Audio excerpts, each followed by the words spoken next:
Yes, देखिए, so projectile motion, two dimensional motion, मैं एक बार रिवाइज करा रहा हूं आपको। हॉरिजॉन्टल डायरेक्शन एक डायमेंशन ये हो गई, वर्टिकल डायरेक्शन एक डायमेंशन ये हो गई। एक ऑब्जेक्ट को मान लीजिए हमने यहाँ से प्रोजेक्ट किया, तो उसका जो रास्ता है वो कुछ इस शेप का आता है। ये बहुत ही फेमिलियर एग्जांपल है मोशन का। इस रास्ते के जो एट्रीब्यूट्स हैं, इस मोशन के जो एट्रीब्यूट्स हैं, वो है रेंज, कि कितनी दूर गया हॉरिजॉन्टली, बीच में कभी भी मैक्सिमम हाइट कितनी अचीव की, that is known as the maximum height, और कितने समय के लिए ये हवा में या स्पेस में रहा ग्राउंड को हिट करने से पहले, तो उसको बोल देते हैं हम time of flight. So range, maximum height and time of flight represented by respectively capital R, capital H and capital T. ये तीनों quantities we will derive their expressions. All the three quantities along with certain other quantities हम लोग जानेंगे उनको भी.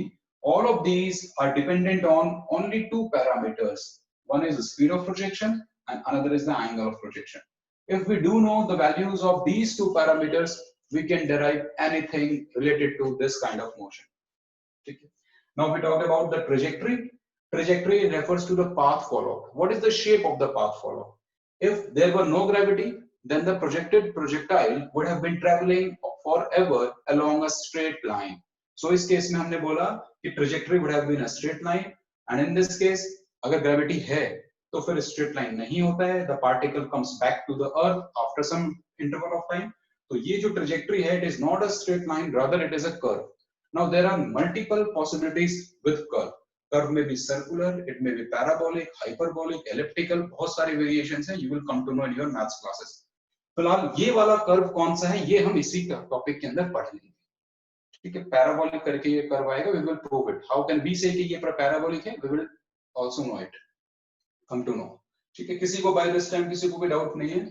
Sir मुझे पूछना है एक. Just a minute. Here, जब हम इसको डिस्कस कर रहे हैं ना, then we are making some assumptions. Mainly दो assumptions हैं. पहली assumption है कि wind का या air का कोई भी effect हम consideration में नहीं ले रहे हैं. Although practically in reality ये effect रहेगा. अगर मान लीजिए कि मैं 50 मीटर पर सेकेंड से 45 डिग्री के एंगल पे किसी चीज को फेंकता हूँ और मैं फिर जाकर देखूं कि कितनी दूर जाके वो गिरा, तो वो जो रेंज की वैल्यू आएगी, वो वैल्यू हमारे आने वाले फॉर्मूले में डालकर जो वैल्यू आएगी उससे अलग मिलने वाली है. There will be a mismatch, क्योंकि हमारे पूरे डिस्कशन में we will not be considering the effect of air और विंड. ठीक है Sneha? Yes sir, okay. Air कैसे अफेक्ट करती है ये हम पढ़ेंगे अपने 10th चैप्टर में. विस्कस फोर्स करके एक टॉपिक हम लोग पढ़ेंगे, उसमें पढ़ेंगे. लेकिन for the time being we will ignore any effect due to air और विंड. सेकेंडली, सेकेंड assumption जो कि आप लोगों को इतना फील नहीं होगा, वो ये है कि ये मोशन का डिस्कशन केवल तब तक वैलिड है जब तक हम अर्थ का कर्वेचर इग्नोर कर रहे हैं. अब इस बात का मतलब क्या है, अभी मेरे को ये नहीं बताना है आपको जरूरत भी नहीं है. There are two assumptions. Curvature of Earth has been neglected, and any effect due to the wind or air is also neglected. This is the scope of the discussion. ठीक है? Okay.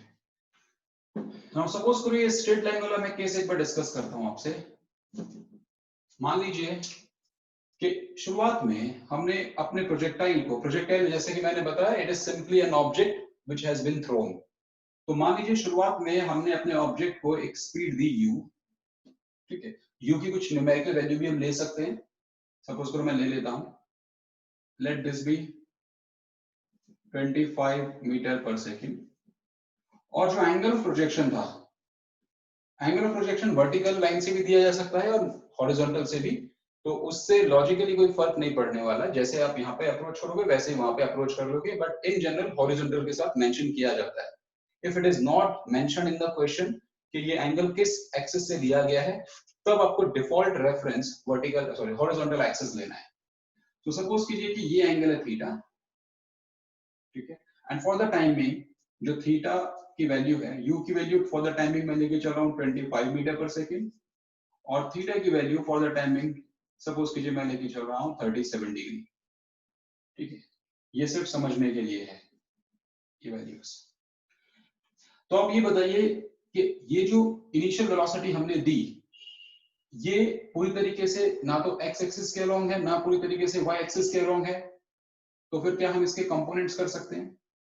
दिस इज यू, तो u का एक component इस तरफ हो जाएगा x direction में, उसको मैं रिप्रेजेंट कर देता हूं ux से, और एक कंपोनेंट ऊपर की तरफ हो जाएगा, इसको रिप्रेजेंट कर देता हूं uy से।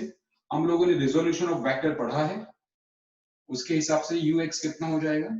This ux would be u cos theta, और अभी मैंने u को फॉर द टाइमिंग दिया है 25, और cos ऑफ 37 मैंने आपको बताया इट इज 4/5, सो वैल्यू कितनी आ रही है आपके पास? 20 मीटर पर सेकेंड, ठीक है। सिमिलरली ये uy would be u sin theta, किसी को इन चीजों में दिक्कत तो नहीं है? u मैंने 25 लिया, and sine of theta, sine of 37 degree, sine of 37 degree कितना बताया आपको? 3/5, and that will be 15 metre per second. इसका मतलब है कि जो आपने प्रोजेक्टाइल को वेलोसिटी दी है इस तरफ 25 मीटर पर सेकेंड, ये अकेली वेलोसिटी दो वेलोसिटीज के इक्विवेलेंट करके देखी जा सकती है। 25 मीटर पर सेकेंड इधर देना is equivalent to two velocities which have been simultaneously exerted on the particle। इस तरफ कितना? 20 मीटर पर सेकेंड, और इस तरफ कितना? 15 मीटर पर सेकेंड। तो या तो आप ये सोच लो कि उस पार्टिकल पे केवल ये 25 मीटर पर सेकेंड दी गई, या फिर आप ये सोच लो कि उस पर 25 मीटर पर सेकेंड नहीं दी गई, बल्कि उसको 20 मीटर पर सेकेंड इस डायरेक्शन में एंड 15 मीटर पर सेकेंड इस डायरेक्शन में दी गई। And this is the better way to understand. We are splitting a motion in two dimension into two motions in one dimensions। Okay, so अब मैं इसको ignore करूंगा, ठीक है। अब ये कितना आगे जाएगा, कितने समय में कितना आगे जाएगा एक्स डायरेक्शन के अलोंग, हॉरिजॉन्टल एडवांसमेंट इसका किस तरीके का रहेगा? That will be dependent upon 20 metre per second, and vertically advancement इसका कितना रहेगा वो इस पे निर्भर करेगा। फॉर एग्जांपल सपोज कीजिए हमसे कहा गया कि आफ्टर द लॉन्च जब 4 सेकंड्स बीत चुके थे, तो 4 सेकंड्स के बाद what was the coordinates? Originally suppose कीजिए इट वाज 0,0, इस कोऑर्डिनेट को मैंने 0,0 लिया, एंड मैं यहाँ पर ग्रेविटी फ्री एनवायरनमेंट की बात कर रहा हूँ फिलहाल के लिए, तो क्या हो जाएगा? तो हॉरिजॉन्टली 20 मीटर पर सेकेंड है, वर्टिकली 15 मीटर पर सेकेंड है। तो अगर हमसे पूछा गया डिस्प्लेसमेंट अलोंग एक्स एक्सिस कि इस तरफ कितना गया, तो इस तरफ कितना गया उसके लिए हम क्या करेंगे? Sx की वैल्यू क्या है? Sx की वैल्यू है uxt plus half axt square, ठीक है। सो ux कितना है? ux हमने निकाला अभी, इट इज 20 इंटू कितने सेकंड की बात हो रही है? 4 सेकंड्स की, प्लस हाफ इंटू ax, और ग्रेविटी किधर लगती है? वर्टिकली, ठीक है। तो मैं तो ये बोल रहा हूँ कि ग्रेविटी फ्री एनवायरनमेंट है, ये तो ax है, ax का मतलब हॉरिजॉन्टल एक्सेलरेशन। हमारी ये बात हो गई थी कि इस तरह का कोई भी ऑब्जेक्ट जो कि हवा में फेंका गया हो, उस पर अगर फोर्स लगती भी है तो वो कौन सी लगेगी? The force of gravity. Any force due to wind has been neglected here, and hence there is no source of horizontal force। तो horizontal direction में आगे की तरफ या horizontal direction में पीछे की तरफ there is no source of force, and if there is no force along horizontal line, then there can't be any acceleration along horizontal line। So in both of the cases, अभी मैं straight line motion की बात कर रहा हूँ जो gravity भी नहीं है, but in case the gravity would be considered, even then horizontal acceleration would be absent since there is no force। ठीक है, any doubt? So ax I am putting to be 0, ax is 0, t square आप obviously put कर सकते हो but it would not affect anything। 16 मैंने कर दिया, ये 0 हो ही चुका था, so this is 80।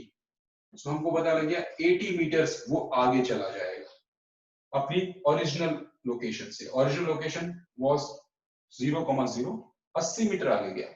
Now how high, कितना ऊपर जाएगा, उसके लिए आपने फिर वो सिमिलर इक्वेशन लगाई, sy is equal to uyt plus half ayt square, ठीक है। ui हमने कैलकुलेट किया था, ui was 15, so 15 into 4 plus half into ay into 16, C A Y फिलहाल के केस में मैं नेग्लेक्ट करके चल रहा हूं, there is no gravity, but in the real scenario there is a gravity जिसको कि आप g से रिप्रेजेंट करोगे, acceleration due to gravity which always acts downwards. चाहे पार्टिकल राइज कर रहा हो, चाहे पार्टिकल फिर फॉल कर रहा हो, दोनों ही केसेस में throughout the motion this acceleration due to gravity would be directed downwards हमेशा। इसकी वैल्यू जो मोस्ट करेक्ट मोस्ट कन्वेंशनल है वो 9.8 है, but for the ease of calculations we would be taking it 10 meter per second square, but in the derivations I will simply put it as g only. So फिलहाल के लिए this is 0 क्योंकि इस case की बात कर रहे हैं ग्रेविटी फ्री एनवायरनमेंट। ठीक है, तो हमारे केस में sx में भी ax 0 आ रहा है, sy में भी ay 0 आ रहा है, ax तो 0 रहेगा ही इसमें भी और इसमें भी। इसमें sy में ay 0 इसलिए हो रहा है क्योंकि हमने फिलहाल ग्रेविटी को नेग्लेक्ट करके काम चलाया हुआ है। ठीक है, सो यहाँ पर आपके पास वैल्यू कितनी आती है 15 into 4 that is 60 मीटर। सो हमको पता लग गया कि 4 सेकंड होते होते ये कितना ऊपर जाएगा और कितना आगे जाएगा। तो आगे जाएगा 80 मीटर, ऊपर जाएगा 60 मीटर। तो फिर इसका जो नया कोऑर्डिनेट है, अगर ये 0,0 था तो 4 सेकंड बाद नया कोऑर्डिनेट कितना हो जाएगा, इसी स्ट्रिप लाइन पे चलते चलते सपोज कीजिए this is the new coordinate, तो इसका कोऑर्डिनेट क्या है, this is the new position. What is the coordinate of this point, 80, how much 80,60. 80,60। So if any one of you has not understood this discussion, तो फिर हम उस पर proceed नहीं कर रहे हैं अभी। सबको ये ग्रेविटी फ्री एनवायरनमेंट में क्लैरिटी है सबको?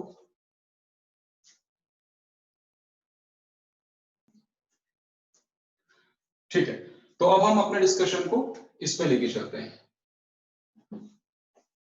जब ग्रेविटी फ्री एनवायरनमेंट नहीं है विद ग्रेविटी, जो नॉर्मल केस है, उस केस में चल रहे हैं। लेकिन उस केस में भी आप इसको इसी तरीके से अप्रोच करोगे। We will be converting two-dimensional motion into two one-dimensional motions, one along horizontal line, one along the vertical line, और फिर हम उसको जब भी जरूरत पड़ेगी हम उसको मर्ज कर दिया करेंगे बस। ठीक है, वन थिंग मोर जो मैंने आपको बताया था ट्रेजेक्टरी। सपोज कीजिए कि किसी चीज की ट्रेजेक्टरी जैसे इस टाइप से है, किसी पार्टिकल की ट्रेजेक्टरी। ट्रेजेक्टरी का मतलब है द पाथ फॉलोड, जिस रास्ते से वो होकर के गया, जिस पॉइंट से वो होकर के गया, उस पॉइंट को आपका जो लोकस है उन सभी पॉइंट्स का, उसको ट्रेजेक्टरी बोल देते हैं। तो आप ये देखो कि जब वो पार्टिकल यहां था तब वो कहां जा रहा था, और जब वो पार्टिकल यहां था तब वो कहां से मेरा मतलब है किधर। क्या यहां पर और यहां पर जब वो पार्टिकल था तो उसकी डायरेक्शन ऑफ मोशन सेम थी? तो आंसर है नहीं। कभी भी अगर आपके पास ट्रेजेक्टरी है और आपसे पूछा गया किसी एक पॉइंट पर उसकी वेलोसिटी की डायरेक्शन क्या थी, you just have to draw a tangent। तो इस ट्रेजेक्टरी पर इस पॉइंट से मैं एक टेंजेंट ड्रॉ कर रहा हूं, तो ये मुझे बता रहा है कि जब वो यहां था तब किधर जा रहा था, ऐसे जब वो यहां था तो किधर जा रहा था, इस तरफ। And obviously this and this direction, these two directions are not same। ठीक है, अगर हम यहां की बात करें तो जब वो यहां पर था तो डायरेक्शन इस तरफ थी, यहां पहुंचा तो डायरेक्शन इस तरफ थी, एंड यहां पहुंचा तो डायरेक्शन इस तरफ थी। सो ये डायरेक्शंस बदल रही है। Similar is the case with circular motion. Circular motion में पार्टिकल की जो डायरेक्शन होती है, ठीक है, सपोज कीजिए कि ये एंटी क्लॉकवाइज मोशन एग्जीक्यूट कर रहा था ऐसे, तो इस पॉइंट पर डायरेक्शन ऑफ मोशन इस तरफ है, इस पॉइंट पर वो इस तरफ है, इस पॉइंट पर इस तरफ है, इस पॉइंट पर इस तरफ है।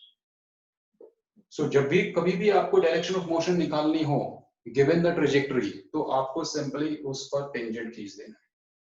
ठीक है, यहां से आपको क्लियर हो जाना चाहिए कि जो ये पार्टिकल का मोशन है, इसकी जो वेलोसिटी है वो कांस्टेंट नहीं है। वेलोसिटी बीइंग अ वेक्टर दो कारणों से कांस्टेंट नहीं हो सकती। एक उसका मैग्नीट्यूड बदल रहा हो, दूसरा उसका डायरेक्शन बदल रहा हो। अगर दोनों में से कोई एक भी बदल रहा है, वी विल से कि वेलोसिटी बदल रही है। अगर दोनों बदल रहे हैं फिर तो बदल ही रही है। हमारे इस केस में although magnitude will also be changing, वो भी बदलेगा, लेकिन अगर हमारे पास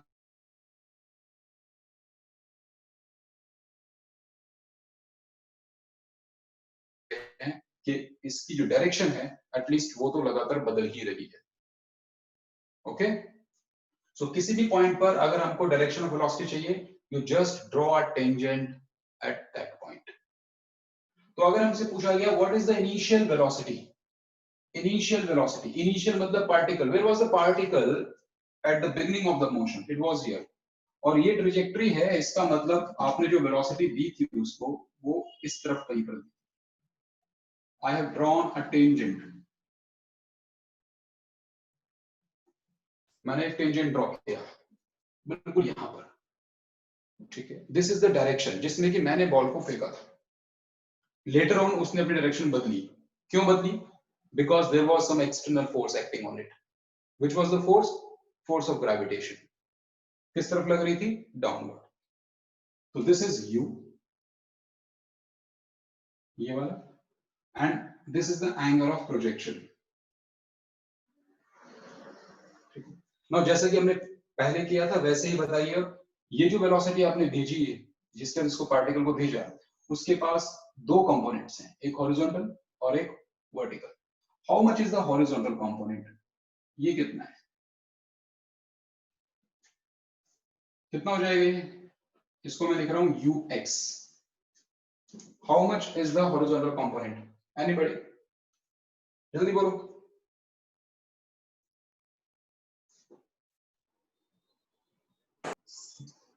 हम बोलो, अरे किसी को भी नहीं आता क्या? How much is the horizontal component? Sir u cos theta. u cos theta बोल दिया करो, लगता है कि हम बच्चे पढ़ रहे हैं। और वर्टिकल कंपोनेंट भी है, वो हो जाएगा u sin थीटा। ठीक है। So instead of viewing this u, इसको देखने की बजाय हम इसे और इसे सेपरेटली देखेंगे। तो जो सबसे बेसिक चीज है जिसके आने पर आपको बाकी सब कुछ समझ में आ जाता है, वो बस इतना सा है कि इनिशियल वेलोसिटी के कंपोनेंट्स किस किस तरफ थे, कितने कितने थे, और इनिशियली एक्सेलरेशन कितना कितना था किस तरफ। चार चीजें आपको दिमाग में रखनी है, बाकी सब सॉल्व हो जाएगा। सो आपके पास है इनिशियल वेलोसिटी। इनिशियल वेलोसिटी जैसा कि आप जान गए हो, this is u cos theta. ये तब की बात है जब थीटा आपने हॉरिजॉन्टल डायरेक्शन से लिया है। And uy is u sin theta. What is ux? Initial velocity along x-axis, initial velocity along y-axis. Okay. Now, what is ax? ax क्या है? अब हम ग्रेविटी वाले एनवायरनमेंट की बात कर रहे हैं। We are talking of the environment with gravity. What is ax? How much is ax? Acceleration in x direction. Sir 0। 0. Unconditionally 0. Under the assumption that there is no effect of wind. ठीक है, तो particle किधर भी जाए, कितनी भी तेजी से जाए, किधर भी फेंक लो, horizontally there has to be zero acceleration. ay, what is ay? Value of ay. So ay, as I told you, this is vertically downward, जिसको हम g से represent करेंगे. Now it is g. Okay, but convention लेनी पड़ेगी हमें. Convention for the whole of the discussion to follow रहेगा, नीचे वाले वेक्टर्स को I would be marking with negative sign, and ऊपर वाले डायरेक्शंस को, ऊपर वाले वेक्टर्स को I would be marking with a positive sign. ये मेरी कन्वेंशन रहेगी थ्रू आउट द मोशन। ठीक है, कन्वेंशन हम डिस्कस कर चुके हैं कि इसको कैसे लिया जाता है, कैसे हैंडल करना है। ओके, सो यहाँ पर I should append then minus. कोई डाउट किसी को इसमें? नहीं? ओके, ओम कुछ बोल रहे हो क्या? सर ठीक है, यस। सो ये चारों चीजें ux, uy, ax, ay, now we know, और ये नहीं बदलेगी। अब आपसे क्या क्या क्वेश्चन पुट किया जा सकता है? आपको दिया उसने केवल दो चीजें, आपको बोला कि एक पत्थर को इतनी स्पीड से इस एंगल पे फेंका, बस ये बताया, और वो पूछ सकता है कुछ भी। तो दो चीजें पूछ देकर वो कुछ भी पूछ सकता है। जैसे कुछ भी कैसे पूछ सकता है? वो पूछ सकता है कि कितनी देर बाद जमीन पे गिरेगा, कितनी आगे जाएगा, ज्यादा से ज्यादा ऊंचाई क्या होगी। ये तो बिल्कुल बेसिक क्वेश्चन। थोड़ा सा और बीच में रुक ले, तो जैसे उसने बोल दिया कि जब वो मैक्सिमम हाइट की हाफ हाइट पर होगा तब वो कितनी आगे जा चुका होगा। ठीक है, या फिर अगर मान लीजिए कि टाइम ऑफ फ्लाइट वापस गिरने में उसको 5 सेकंड लगे, उसने बोला 3 सेकंड बाद वो कहां था, 3 सेकंड बाद उसकी स्पीड क्या थी। तो ये क्वेश्चंस भी हमको हैंडल करने हैं, लेकिन ये सारे के सारे एक जैसे से हैं, इनमें कोई डिफरेंस नहीं है। अगर आपको अभी तक सब क्लियर है तो आगे प्रोसीड कर लेते हैं विद डिटेल्स। अभी कोई एक बच्चा फिर से लीव कर गया। Yes, so keeping it general, बिल्कुल जनरल हम इसको रख रहे हैं। आप मुझे बताइए कि after time T, after T seconds,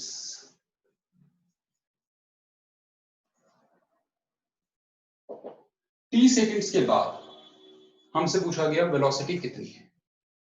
T seconds के बाद वेलोसिटी कितनी है, हम तो वेलोसिटी का x component, total velocity, final velocity T second के बाद मान लो v है, तो जैसे u के दो कंपोनेंट थे ना, ux और u1, ऐसे ही किसी भी टाइम पर जो फाइनल वेलोसिटी होगी उसके भी दो कंपोनेंट होंगे कि उस समय पर हॉरिजॉन्टली कितनी स्पीड से जा रहा है एंड वर्टिकली कितनी स्पीड से जा रहा है। जैसे डायग्राम में हम इसको देखते हैं। डायग्राम में सपोज कीजिए कि मैं एक ये पोजीशन ले रहा हूं, जो वो पार्टिकल यहां था, जब वो ये पार्टिकल यहां था तब उसकी वेलोसिटी किस तरफ थी। तो जैसा कि मैंने आपको बताया कि आप टेंजेंट ड्रॉ करो, तो मैंने ये टेंजेंट ड्रॉ कर दिया, तो ये उसकी उस समय की वेलोसिटी थी। v उसको मैं मार्क कर रहा हूं, इनिशियल को u से मार्क कर रहे हैं और फिर किसी भी लेटर इंस्टेंट पर v से मार्क कर रहे हैं। तो ये v और ये u ऑब्वियसली सेम डायरेक्शन में नहीं है। ये एंगल जो हॉरिजॉन्टल से बना और यहां पर जो एंगल बनेगा हॉरिजॉन्टल से, definitely these two are different angles. ये एंगल कुछ और होगा, ठीक है। इस v का एक कंपोनेंट हॉरिजॉन्टल लाइन में होगा और एक कंपोनेंट वर्टिकल लाइन में होगा। हॉरिजॉन्टल लाइन के कंपोनेंट को मैंने रिप्रेजेंट कर दिया और वर्टिकल लाइन के कंपोनेंट को भी रिप्रेजेंट कर दिया। कोई डाउट तो नहीं रहा दिमाग में किसी के? ये एंगल थीटा था, ये थीटा हो नहीं सकता। मान लीजिए कि इस एंगल को मैं फाई बोल रहा हूं, फाई बोल रहा हूं। Okay, so how much is the horizontal component at this instant of time? ये वाला, इसको सपोज कीजिए हमने बोला vx, vx समझ में आ रहा है? vx इज दिस कंपोनेंट और वर्टिकल कंपोनेंट क्या है? दिस इज vy, ठीक है। क्या क्या चीजें बदल रही हैं? स्पीड u थी, नेट स्पीड, यहां पर नेट स्पीड v है, तो नेट स्पीड बदल रही है। एंगल हॉरिजॉन्टल के साथ थीटा था, यहां फाई है, वो भी बदल रहा है। हॉरिजॉन्टल कंपोनेंट स्पीड का ux था, यहां मैंने vx मेंशन किया है। ये uy है, यहां मैंने vy मेंशन किया है। So how can we find out कि vx कितना है, vy कितना है, फाई कितना है, v कितना है, all of these things. So after time t seconds हम वेलोसिटी के बारे में डिस्कशन करना चाहते हैं, एवरीथिंग अबाउट वेलोसिटी, ठीक है। तो can anybody of you tell me कि टाइम t के बाद वेलोसिटी vx यानी ये कंपोनेंट कितना होगा, how to get it, final velocity. We have 3 equations of motion, तो 3 इक्वेशन ऑफ मोशन में से कौन सी इक्वेशन यहां लगा सकते हो आप? सर पहली वाली, पहली वाली। So vx is equal to ux plus axt, बिल्कुल सही है। और यहां से हमें क्या पता लग गया? यहां से पता लग गया कि vx is equal to ux, ux कितना था? u cos theta and plus ax कितना था? 0, सो 0, ठीक है। तो कोई डाउट तो नहीं रहा यहां पे किसी को? vx is equal to u cos theta. क्या ये रिजल्ट ऑब्वियस है या नहीं है? ये रिजल्ट क्या बता रहा है? ये रिजल्ट बता रहा है कि किसी भी टाइम t के बाद देख लो, वेलोसिटी का x कंपोनेंट कितना बना रहेगा? u cos थीटा, जितना कि वो बिल्कुल शुरू में था। ये बता रहा है ना रिजल्ट। ऐसा क्यों है? थ्योरेटिकली बताओ ऐसा क्यों है? इक्वेशन से आ रहा है, दैट इज फाइन, लेकिन फिर भी थ्योरेटिकली कोई बता सकता है इसको ऐसा क्यों है? सर क्योंकि एक्सीलरेशन 0 है किस डायरेक्शन में? हॉरिजॉन्टल। हॉरिजॉन्टल में। जिस डायरेक्शन में एक्सेलरेशन नहीं होगा, वेलोसिटी का उस डायरेक्शन का कंपोनेंट नहीं बदल सकता। तो इस पूरे मोशन के दौरान अर्थ जो फोर्स लगा रही है वो नीचे की तरफ लगा रही है, हमेशा नीचे की तरफ, कॉन्स्टेंटली नीचे की तरफ। इस पूरे के रास्ते में, इस प्रोजेक्टाइल के रास्ते में, जब वो प्रोजेक्टाइल यहाँ था तब फोर्स नीचे की तरफ लग रही थी, यहाँ पहुंचा तो भी नीचे की तरफ लग रही है। All the time it was acting vertically blow. तो अगर फोर्स लगातार नीचे है मतलब Fx 0 है, x डायरेक्शन में फोर्स 0 है। अब x डायरेक्शन में अगर फोर्स 0 है तो न्यूटन सेकंड लॉ, थोड़ा सा अगर हम उसको रिलैक्स फॉर्म में लिखें, that is ma, so F is equal to ma, तो Fx is equal to max, that is 0. Now mass can't be 0, it means ax is equal to 0. तो horizontal direction में फोर्स की absence होना हमें बता रहा है कि हॉरिजॉन्टल एक्सेलरेशन नहीं होगा, और जिस डायरेक्शन में एक्सेलरेशन नहीं होगा उस डायरेक्शन में वेलोसिटी कैन नॉट चेंज। तो इस इक्वेशन को इस तरीके से, और मतलब एक मैनिफेस्टेड मैनर में ना लिखकर भी हम लोग ये रिजल्ट निकाल सकते थे, बिल्कुल। तो uvx is equal to u cos theta. तो x कंपोनेंट नहीं बदल रहा, क्लियर है? अब अगर x कंपोनेंट नहीं बदल रहा तो एक चीज देखो यहां से इंप्लीकेशन, vx था कितना मेरा, vx अगर मैं इस डायग्राम से देखूं तो कोई बताएगा कि vx कितना आएगा इस डायग्राम से? vx कितना आएगा? ये आएगा v cos phi। Yes, sir. इसका मतलब v cos phi is equal to u cos theta। ठीक है, दिस इज इंपॉर्टेंट।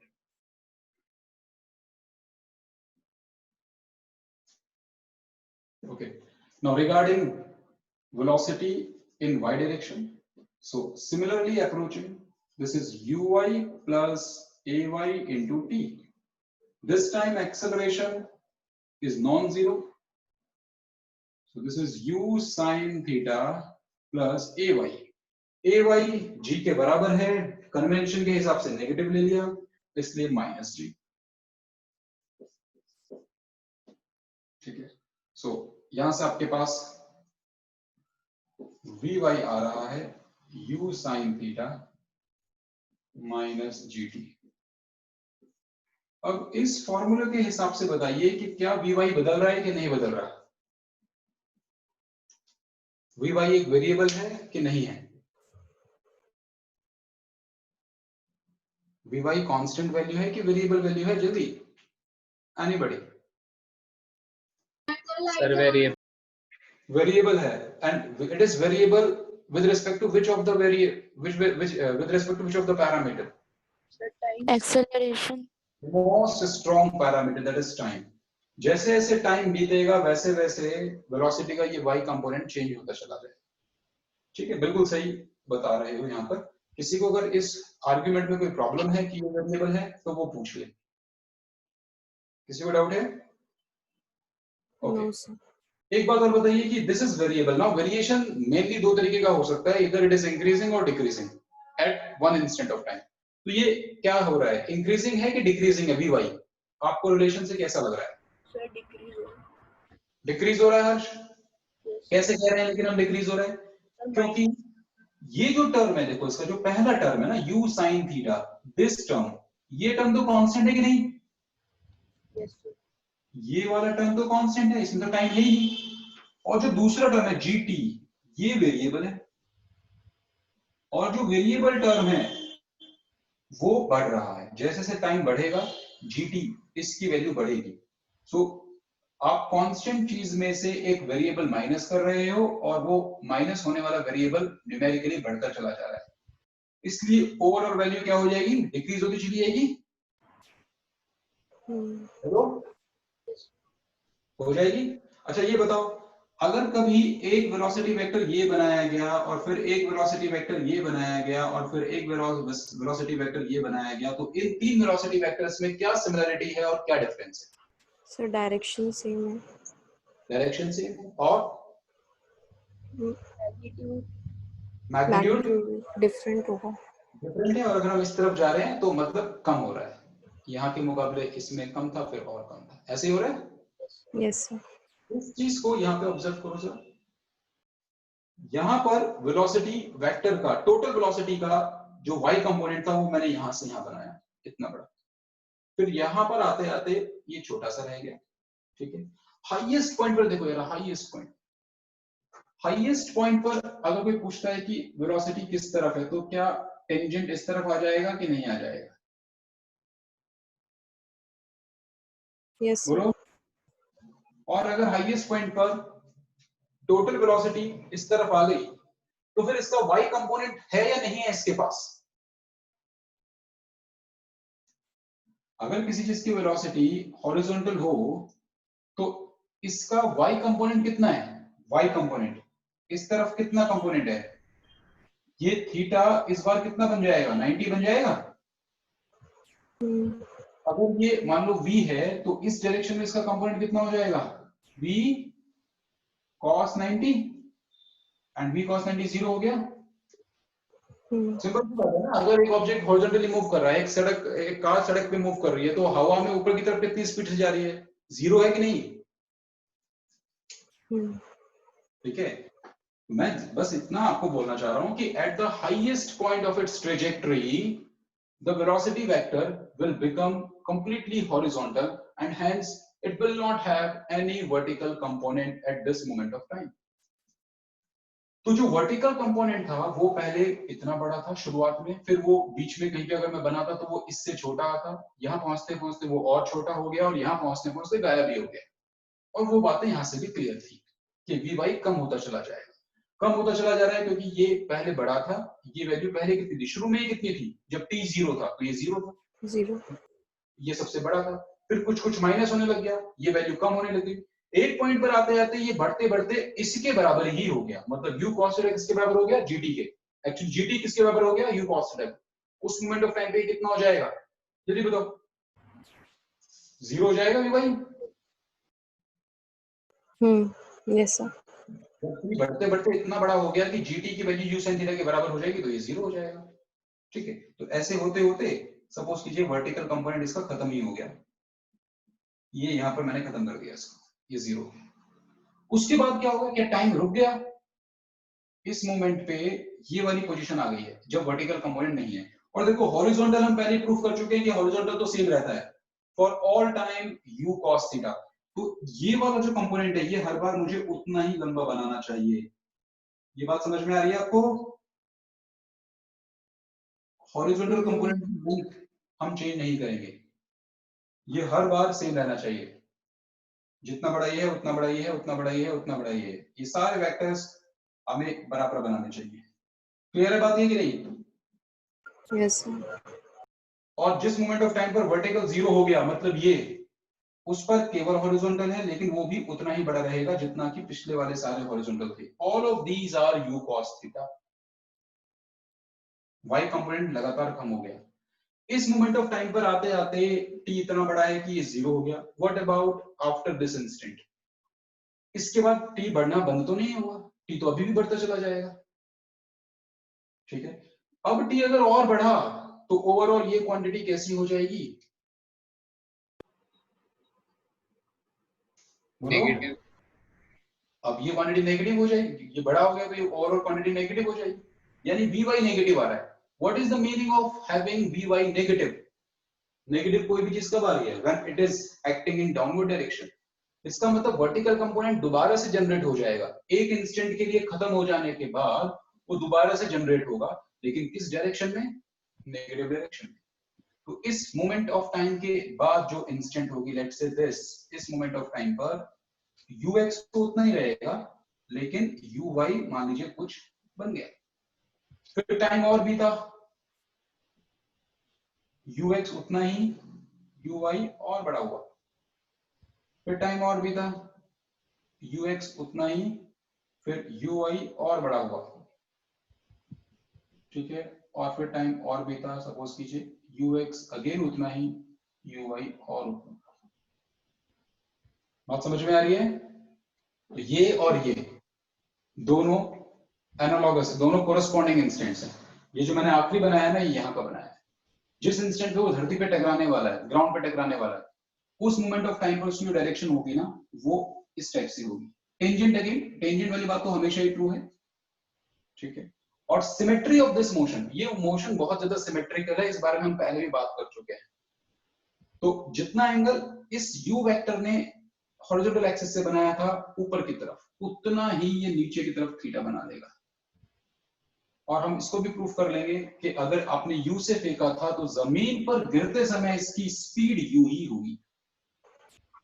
तो स्पीड भी रिपीट हो गई, एंगल भी रिपीट हो गया, लेकिन बस पहले एंटी क्लॉकवाइज सेंस में एंगल बना हुआ था, अब क्लॉकवाइज सेंस में नीचे की तरफ बना हुआ। तो फिर इसका जो ये हॉरिजॉन्टल कंपोनेंट है वो कितना हो जाएगा? क्या वो u cos थीटा हो जाएगा? u cos थीटा हो जाएगा ये ऊपर वाला कंपोनेंट हॉरिजॉन्टल, जो कि हम पहले भी बात कर रहे थे कि हमेशा वो u cos थीटा रहेगा। और vertical component u sin theta हो जाएगा, ठीक है। ये वाली चीज, ये जो लाइन है ना जिससे कि मैक्सिमम हाइट वाला पॉइंट गुजरता है, ये लाइन ऑफ सिमेट्री है। इसके इधर जैसा बर्ताव है इस पार्टिकल के मोशन का, वैसा उस तरफ रहेगा। तो इससे जितना पहले ये पॉइंट था, इससे उतना ही दूर ये पॉइंट है। इससे इतनी दूर जो वेलोसिटी वैल्यू थी, इससे उस तरफ उतनी ही दूर वेलोसिटी की वैल्यू अपने आप को रिपीट कर रही है। वेलोसिटी नहीं, स्पीड की वैल्यू, डायरेक्शन पलट गई। और डायरेक्शन भी क्यों पलटी? क्योंकि हॉरिजॉन्टल कंपोनेंट तो बना रहा सेम, लेकिन वर्टिकल कंपोनेंट पूरा का पूरा उलट गया। So this is still ux u cos theta, लेकिन ये जो uy है, ये इसको मैं लिख रहा हूं vx। यहां पर vx तो किसके बराबर है? ux के। लेकिन यहां का जो vy होगा वो माइनस ऑफ uy हो जाएगा, सॉरी माइनस ऑफ uy। तो uy और vy न्यूमेरिकली सेम है, बस साइन का फर्क है, जबकि vx और ux तो सेम ही है,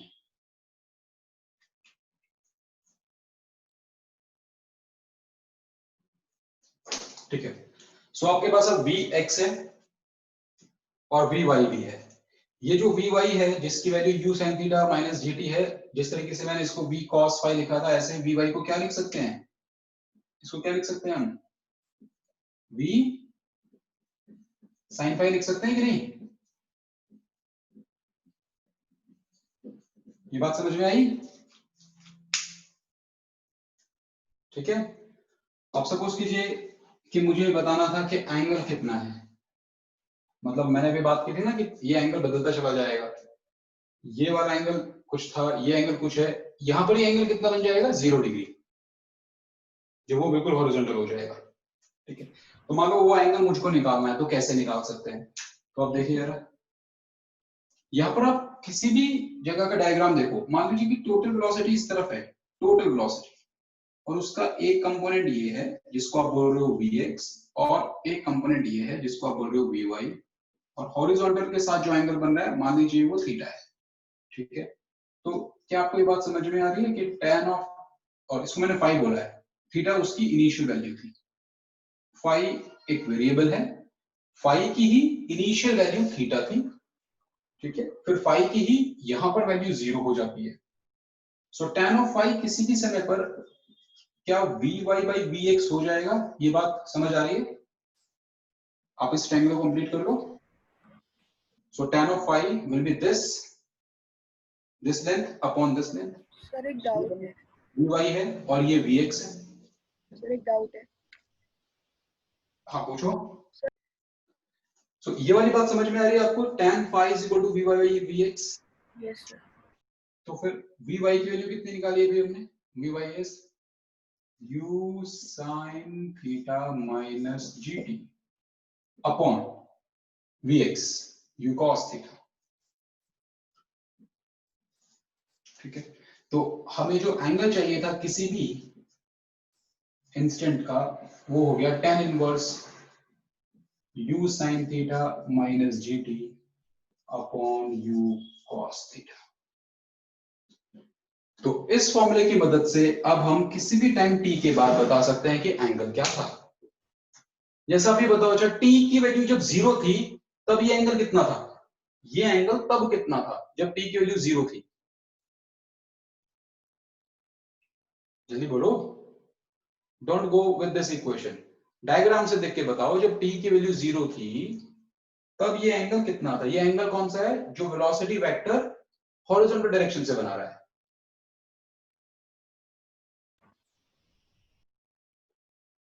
अरे बिल्कुल सिंपल क्वेश्चन है भाई। t की वैल्यू 0 मतलब हम इनिशियल कंडीशन की बात कर रहे हैं, शुरुआत में। तो शुरुआत में वेलोसिटी वेक्टर हॉरिजॉन्टल से कितना एंगल बना रहा था? Sir theta. थीटा।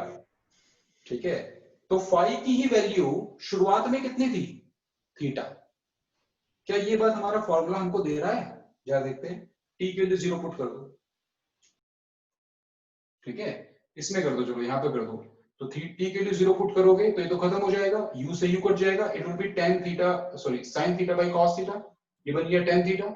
तो tan phi is equal to tan theta, so theta equal phi equals to theta. Verify हुआ कि नहीं? Yes, sir.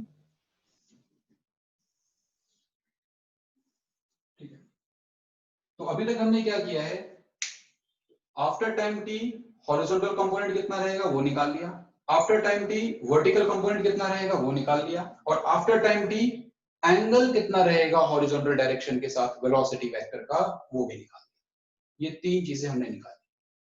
तो हम बता सकते हैं कि मैग्नीट्यूड क्या है वेलोसिटी का, हम बता सकते हैं कि डायरेक्शन क्या है वेलोसिटी की आफ्टर टाइम t। मान लीजिए हमसे कहा गया कि वेलोसिटी वेक्टर लिख के दिखाओ आफ्टर टाइम t, तो क्या वेलोसिटी वेक्टर को आप ऐसे लिख सकते हो, after time t v vector is equal to u cos theta i cap plus u sin theta minus gt j cap, ऐसे लिख सकते हैं? Hmm. यस और अगर आपसे कहा स्पीड बताओ, तो स्पीड का मतलब है वेलोसिटी वेक्टर का मैग्नीट्यूड, और फिर आपको मैग्नीट्यूड निकालना आता है, इसका स्क्वायर कर देंगे, इसका स्क्वायर कर देंगे, ऐड कर देंगे, रूट ले लेंगे। वेक्टर का बेसिक्स बिल्कुल। ठीक है, तो अब आप इस वाले मोशन में कुछ समय बाद की वेलोसिटी के बारे में कुछ भी बता सकते हो। Now after t seconds, what are the positions? Positions means horizontal position क्या है and vertical position क्या है। तो approaching like the case of velocity, बिल्कुल ऐसे ही हम दो independent directions में बात कर लेंगे। Displacement along x-axis, sx, तो उसका एक्सप्रेशन क्या है हमारे पास? उसका एक्सप्रेशन है uxt plus half axt square. ठीक है, t वो टाइम है जितने टाइम के बाद हमसे पूछा गया है कि कितना डिस्प्लेसमेंट हो चुका होगा। तो sx कितना हो गया? तो ux की वैल्यू क्या थी? u cos theta, this is ut cos theta, ये हो जाएगा, and half axt square, ax was 0 तो कुछ नहीं आएगा आगे। ठीक है, तो एक्सेलरेशन को कोई मतलब ही नहीं है यहाँ पर। तो सिंपली क्या है, ये displacement along x axis is velocity along x axis into time. जो फार्मूला आप इस्तेमाल करते हो 9-10 तक, distance is equal to speed into time, वही फार्मूला यूज हो जाए। सो प्रोजेक्टाइल मोशन में अगर आपको हॉरिजॉन्टल डिस्प्लेसमेंट देखनी हो over any interval of time, तो simply use displacement is equal to speed into time, और स्पीड कितनी है वो u x रहेगा, u cos थीटा रहेगा। Similarly, what is sy? Sy is uyt and plus half ay t square। यहां से value क्या आ रही है? This is ut sin theta, ay इस बार है, ay कितना है? माइनस जी, सो फॉर्मूला बन गया minus half gt square. This is the formula. So now you have displacement in x direction, you have displacement in y direction। कितना आगे जा गया ये पता है, कितना ऊपर गया ये पता है। देखो sx की जो इसका जो स्ट्रक्चर है, ये क्वांटिटी कभी भी नेगेटिव नहीं हो सकती। दिस क्वांटिटी, ठीक है, विल ऑलवेज बी पॉजिटिव, ये हमेशा बढ़ता चला जाएगा। लेकिन ये जो है इसमें अगेन ये नेगेटिव साइन है, तो ये चीज भी बढ़ रही है और ये चीज भी बढ़ रही है, इसमें भी टाइम है और इसमें भी टाइम है, और टाइम बढ़ रहा है तो ये भी बढ़ रहा है और ये भी बढ़ रहा है। ठीक है, लेकिन ये टाइम की पावर 1 के हिसाब से बढ़ रहा है, ये टाइम की पावर 2 के हिसाब से बढ़ रहा है।